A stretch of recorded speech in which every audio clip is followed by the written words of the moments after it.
आज सुबह क्लिनिक का पहला पेशेंट, चेहरे पे मायूसी, हाथ में रिपोर्ट और फाइल पे लिखा था पोस्ट वेरिकोसील एम्बोलाइजेशन। मैं देखते ही समझ गया रिपोर्ट बेहतर नहीं आई। उसका एक ही सवाल, डॉक्टर कब तक वेट करूं? और ऑनेस्टली ये सवाल मैं रोज सुनता हूँ। किसी को 1 महीना हुआ है, किसी को 3 महीने हुए, किसी को 6 महीने हो गए और अब भी रिपोर्ट बेहतर नहीं हुई है। तो आज इस वीडियो में आपको मैं वो दूंगा जो गूगल नहीं बताता, एक एग्जैक्ट ऑनेस्ट टाइमलाइन और वो गलतियां जो इम्प्रूवमेंट को रोक रही हैं। सीधा बात करता हूँ, वेरिकोसील एम्बोलाइजेशन के बाद सबसे पेनफुल क्या होता है? ट्रीटमेंट का दर्द, रिकवरी नहीं, सबसे पेनफुल होता है वेट और साथ में घर का प्रेशर, वाइफ की एंजाइटी और फैमिली के लगातार सवाल।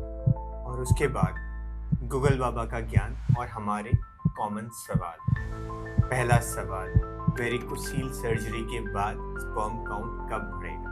3 महीने में भी स्पर्म काउंट नहीं बढ़ा तो क्या होगा? क्या मेरी सर्जरी फेल हो गई? मैं ये सवाल इसलिए नहीं पूछ रहा कि आपको डराऊं, मैं इसलिए पूछ रहा हूं क्योंकि मुझे पता है यही वो सवाल हैं जो हमारे जहन में रहते हैं एम्बोलाइजेशन के बाद। तो आज हम एक ऑनेस्ट बात करेंगे, एक क्लियर रोड मैप के साथ। सबसे पहले एक चीज समझना जरूरी है, ये बोरिंग बायोलॉजी नहीं है, ये आपके स्पर्म की साइकिल है। स्पर्म एक दिन में नहीं बनता, स्पर्म को बनने में लगते हैं करीब करीब 3 महीने। मतलब अगर आज आपका वेरिकोसील एम्बोलाइजेशन या वेरिकोसील सर्जरी हुई और कल जो बॉडी स्पर्म बना रही है वो दिखेगा रिपोर्ट में 3 महीने बाद। तो आप अगर 1 महीने बाद प्रोसीजर के एक रिपोर्ट लेकर हाथ में आते हैं और ये सोचते हैं कि मेरी स्पर्म क्वालिटी बढ़ क्यों नहीं रही है, डॉक्टर ने क्या पैसे ठग लिए, क्या मेरी सर्जरी फेल हो गई, तो आपको ये समझना ज़रूरी है अभी स्पर्म की साइकिल पूरी नहीं हुई है भैया। पूरे 3 महीने लगते हैं एक स्पर्म की साइकिल को पूरा होने। और ये आपकी गलती नहीं है, ये डॉक्टर की गलती नहीं है, ये स्पर्म की साइकिल ही ऐसी है। एक रियल लाइफ घटना बताता हूँ आपको। एक पेशेंट मेरे पास आया, उसने किसी और डॉक्टर से एम्बोलाइजेशन कराया था, कहीं से उसे रिकमेंडेशन मिली, डॉक्टर रोहित बढ़िया करते हैं, आप एक बार उनसे स्किन ओपिनियन। मेरे पास आया, उसका एम्बोलाइजेशन को हुए केवल 3 हफ्ते हुए थे और वो मेरे पास नई रिपोर्ट लेकर आता है, डॉक्टर साहब उन्होंने एम्बोलाइजेशन किया और बताओ मेरी रिपोर्ट अभी भी वही है। मैंने उससे बोला भाई 3 हफ्ते में स्पर्म काउंट इम्प्रूव नहीं होते और यही जानना ज़रूरी है कि 3 हफ्ते में, 1 महीने में, 6 हफ्ते में जनरली स्पर्म काउंट इम्प्रूव नहीं। तो यहाँ पे है पहला लेसन, इस बीमारी में पेशेंस वीकनेस नहीं है बल्कि साइंस है। तो फिर कब समझना चाहिए और पहला चेक पॉइंट कौन सा है? चलिए बात करते हैं इस बारे में। क्या पहला चेक पॉइंट 1 महीना होता है? अक्सर लोग पहला चेक पॉइंट 1 महीना मान के बैठते हैं और पहली रिपोर्ट स्पर्म एनालिसिस की वो 1 महीने के बाद कराते, लेकिन ये एक फॉल्स चेक पॉइंट है। फिर रिपोर्ट क्यों कराते हैं? क्योंकि एज ए ह्यूमन हम सभी इम्पेशेंट होते हैं। ट्रीटमेंट करा लिया, अब रिजल्ट जल्दी से जल्दी चाहिए। आपको याद होगा आपके एग्जाम्स के दिनों में जब अच्छे एग्जाम जाता था तो होता था कि रिजल्ट आज ही आ जाए, अभी मुझे नंबर पता लग जाए, अभी मुझे रिजल्ट भी पता लग जाए। ये ह्यूमन टेंडेंसी है और मैं समझता हूँ इस बात को। जब फर्टिलिटी का इश्यू होता है और हर मेंस्ट्रुअल साइकिल के बाद रिजल्ट नेगेटिव आता है तो प्रेशर हर समय दिमाग पे बढ़ता चला जाता है, जिसकी वजह से हम बार बार स्पर्म एनालिसिस भी कराते हैं। अगर पहले महीने के बाद स्पर्म एनालिसिस के अंदर आपको रिपोर्ट बेहतर दिखाई देती है तो सिर्फ ये एक लक है, साइंस नहीं है। इसीलिए मैं अपने सब पेशेंट्स को बोलता हूँ पहले महीने के एंड तक रिपोर्ट्स नहीं करानी है। पहले महीने हमें ध्यान देना है अपनी रिकवरी पे, सप्लीमेंट्स लेने हैं और अच्छी लाइफस्टाइल को अपनाना है और हो सके तो एंजाइटी से दूर रहे। तो फिर आखिर इम्प्रूवमेंट दिखता कब है? पहला रियल चेक पॉइंट कौन सा है? इसका सही आंसर है 3 महीने। ये पहला रियलिस्टिक इवैल्यूएशन पॉइंट होता है। इसके बाद जो रिपोर्ट आती है वो उन स्पर्म्स की होती है जो ट्रीटमेंट के बाद बने होते हैं और इस रिपोर्ट में हम 3 चीज़ें देखते हैं। पहला होता है काउंट्स, दूसरा होता है मोबिलिटी और तीसरी होती है मॉर्फोलॉजी। तो पहले बात करते हैं काउंट्स पे। वेरिकोसील क्योंकि टेस्टिस को डायरेक्टली इफेक्ट करता है, टेस्टिस में गर्मी की वजह से काउंट्स डिक्रीज होने लगते हैं। तो ये जो पैरामीटर होता है काउंट्स, ये अक्सर देखा गया है कि 3 महीने पे इम्प्रूव करना शुरू कर देता है। दूसरा होता है मोटिलिटी। आपको जान के हैरानी होगी कि सबसे ज़्यादा इफ़ेक्ट जो होता है वो मोटिलिटी इफ़ेक्ट होती है स्पर्म की वेरिकोसील की वजह से। इसी वजह से सबसे पहले जो चेंजेस आते हैं वो मोटिलिटी में ही आते हैं। तो हो सकता है कि 3 महीने की जो हमारी रिपोर्ट हो, उसमें काउंट्स उतने ना बढ़े हों, बट मोटिलिटी में अच्छा इम्प्रूवमेंट दिखाई दे। और आखिरी में है मॉर्फोलॉजी। और सबसे आखिरी में इसलिए बोल रहा हूँ बिकॉज़ सबसे लेट रिकवरी जो होती है वो मॉर्फोलॉजी में ही होती है। मॉर्फोलॉजी का मतलब क्या होता है? मॉर्फोलॉजी का मतलब होता है स्पर्म का साइज़, स्पर्म की शेप। जो स्पर्म का साइज़ और शेप है, इसके अंदर सबसे लेट चेंजेस आते हैं, जो कभी-कभी 3 महीने की रिपोर्ट पे नहीं दिखते। एक ऐसी रियल केस सिनेरियो की बात मैं करूँगा यहाँ पे। एक मरीज़ आया, 28 साल का था, शादी को करीब 5 साल हुए थे, वेरिकोसील की हमने एम्बोलाइज़ेशन किया था करीब-करीब 3 महीने पहले। और जब इस बार की जो रिपोर्ट थी, उसके अंदर स्पर्म काउंट 15 मिलियन से हो गए थे 22 मिलियन। जो मोटिलिटी थी वो इम्प्रूव होके हो गई थी 25% से 32%, 32%। बट मोर्फोलॉजी में कोई चेंज नहीं आया था। तो परेशान था, कह रहा था कि सर क्या सर्जरी ठीक से नहीं हुई? क्या मेरा कभी आगे बाप बनने का सपना पूरा नहीं हो पाएगा? मैंने उसे समझाया, भाई देखो, जो मॉर्फोलॉजी होती है ये सबसे लेट रिकवरी होती है। और हम फिर से वेट करेंगे अगले 3 महीने का और 6 महीने की रिपोर्ट को कंपेयर करेंगे प्री एम्बोलाइजेशन रिपोर्ट से, और तब देखेंगे मॉर्फोलॉजी में क्या चेंजेस आ रहे हैं। तो अगर मेरे मरीज की 3 महीने की रिपोर्ट में काउंट्स और मोटिलिटी बेहतर हो रही है तो मैं यही देखना चाहता हूँ, क्योंकि 3 महीने की रिपोर्ट का मतलब होता है डायरेक्शन को इवैल्यूएट करना, ट्रीटमेंट की फाइनल स्टेज को इवैल्यूएट करना। ठीक है, कुछ केसेस में 3 महीने पे भी इम्प्रूवमेंट नहीं आता है। सबसे पहले ये जानना ज़रूरी है, अगर 3 महीने पे इम्प्रूवमेंट नहीं आ रहा है तो इसका मतलब ये नहीं कि ट्रीटमेंट फेल हो। ये सुनना मुश्किल है, लेकिन सच यही है। हर बॉडी की रिकवरी स्पीड अलग होती है और ये कुछ बातों पे डिपेंड करता है, जिसमें सबसे पहले होता है वेरिकोसील का ग्रेड। जिन लोगों में ग्रेड 3 या ग्रेड 4 या ग्रेड 5 वेरिकोसील होता है, उसमें रिकवरी अक्सर देखा गया है कि स्लो होती है, क्योंकि टेस्टिस ऑलरेडी काफ़ी डैमेज हो चुके होते हैं। या फिर अगर आपका लॉन्ग स्टैंडिंग वेरिकोसील था, यानी कि पिछले 5-10 साल से वेरिकोसील से पीड़ित थे, तो डेफिनेटली बॉडी को रिकवर होने में ज़्यादा टाइम लगेगा। तीसरा होता है एज। अगर आपकी उम्र 40-45 साल है और आप अपने आप को कंपेयर करोगे 25 साल के इंसान से, तो डेफिनेटली आप देखोगे 25 साल की बॉडी की रिकवरी स्पीड ज़्यादा तेज़ होती है और 40 साल की रिकवरी स्पीड डेफिनेटली थोड़ी स्लो रहेगी। तो आपको एज को भी मैटर में रखना है रिकवरी और स्पर्म काउंट को देखने के लिए। और चौथा होता है लाइफस्टाइल। आपने सब कुछ सही किया लेकिन लाइफस्टाइल सही फॉलो नहीं करी एम्बोलाइजेशन के बाद। टाइट अंडरवियर 3 महीने बाद भी पहन रहे हो, लैपटॉप को अपने लैब पे रख के लंबे समय तक काम कर रहे हो और स्मोकिंग बंद नहीं करी डॉक्टर के 1000 बात बोलने के बाद, तो ये कारण हो सकते हैं स्लो रिकवरी के। तो मतलब हुआ सर्जरी फेल नहीं हुई, बल्कि आपने प्रोटोकॉल पूरा फॉलो नहीं किया। समझ में आया? चलिए, अभी तक हम इम्प्रूवमेंट की बात कर रहे थे, लेकिन कुछ केसेस में वेरिकोसील एम्बोलाइजेशन के बाद भी इम्प्रूवमेंट कभी नहीं। ऐसे में 3 सवाल जहन में आते हैं: क्यों, कब और आगे क्या करना चाहिए। ये सेक्शन सबसे इम्पोर्टेंट है इस वीडियो का, और अगर आप IVF के बारे में सोच रहे हैं तो इस सेक्शन को मिस नहीं करना है। मैं क्लिनिक में डेली देखता हूँ, वेरिकोसील ट्रीट हो गया लेकिन रिपोर्ट इम्प्रूव नहीं कर रही है, स्पर्म एनालिसिस वही सेम का सेम चल रहा है।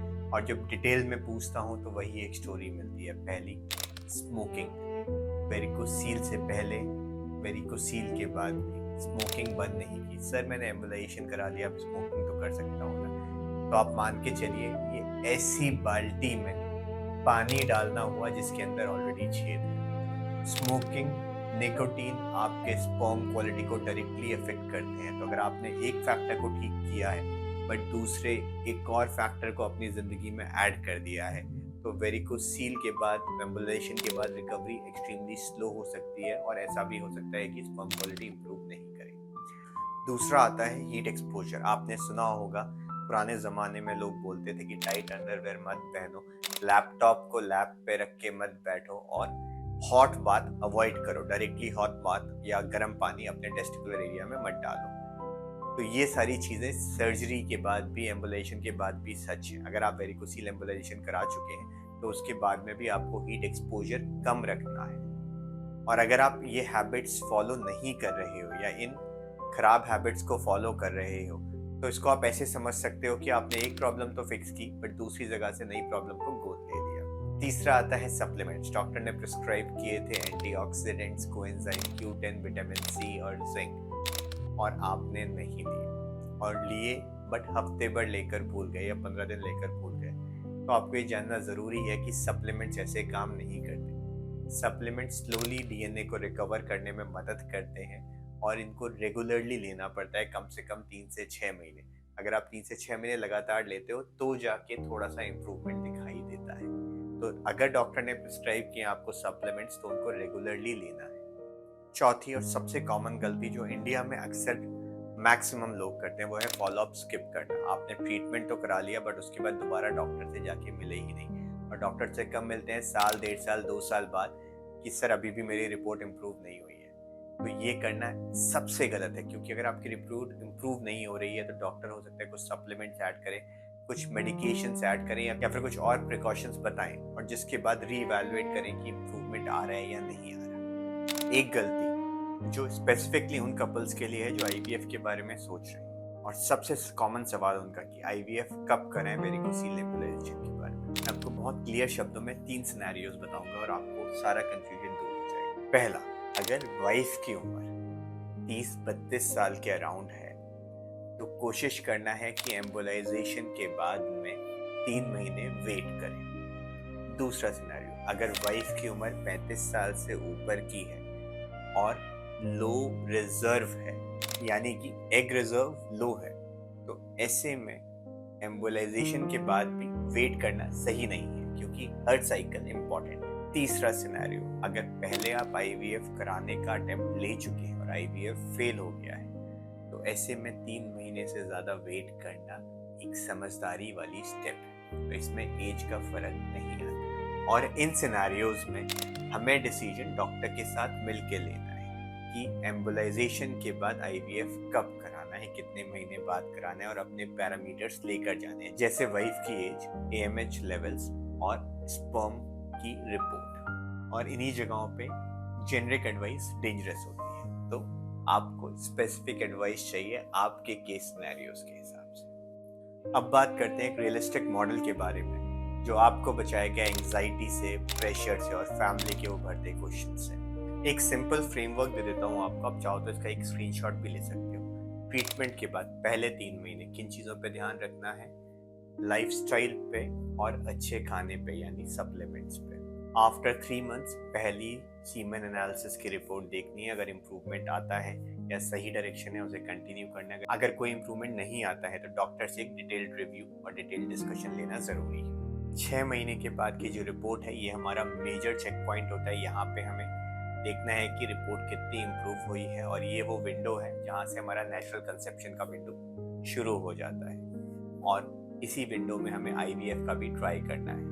अगर आईवीएफ या नेचुरल कंसेप्शन से बेबी या प्रेगनेंसी नहीं हो रही है तो फिर हमें फिर से डिटेल रिव्यू की ज़रूरत है और कॉजेज़ को इन्वेस्टिगेट करने की भी ज़रूरत है। तो याद रखना है, ये पैनिक की जर्नी नहीं है, एक प्रोसेस की जर्नी है, और अक्सर देखा गया है रिपोर्ट्स के आधार पर कि मैक्सिमम लोगों में 30 से 60% का इम्प्रूवमेंट आता है मोर्टेलिटी में, काउंट्स में और मॉर्फोलॉजी में। लेकिन आप एक एवरेज एडल्ट नहीं है, आपकी स्टोरी डिफरेंट हो सकती है। हो सकता है आपकी रिपोर्ट्स के अंदर काउंट्स में ड्रास्टिकली इम्प्रूवमेंट आए, मोर्टेलिटी में ड्रास्टिकली इम्प्रूवमेंट आए, और हो सकता है मॉर्फोलॉजी में उतना इम्प्रूवमेंट ना आए, या फिर हो सकता है मॉर्फोलॉजी में भी इम्प्रूवमेंट आए। तो घबराना नहीं, प्रोसेस को फॉलो करना है और अपने डॉक्टर से डिटेल डिस्कशन बीच बीच में करते रहना है, लेकिन हर महीने की रिपोर्ट को लेके पैनिक भी नहीं होना है। अब वो सेक्शन जिसको मैंने टीजर में बताया था कि कब वो कंडीशंस हैं जिसमें इम्प्रूवमेंट कभी नहीं आता, मैं इस सेक्शन को थोड़ा सा स्लो बोलूँगा क्योंकि इम्पॉर्टेंट है जानने के लिए कि यही वो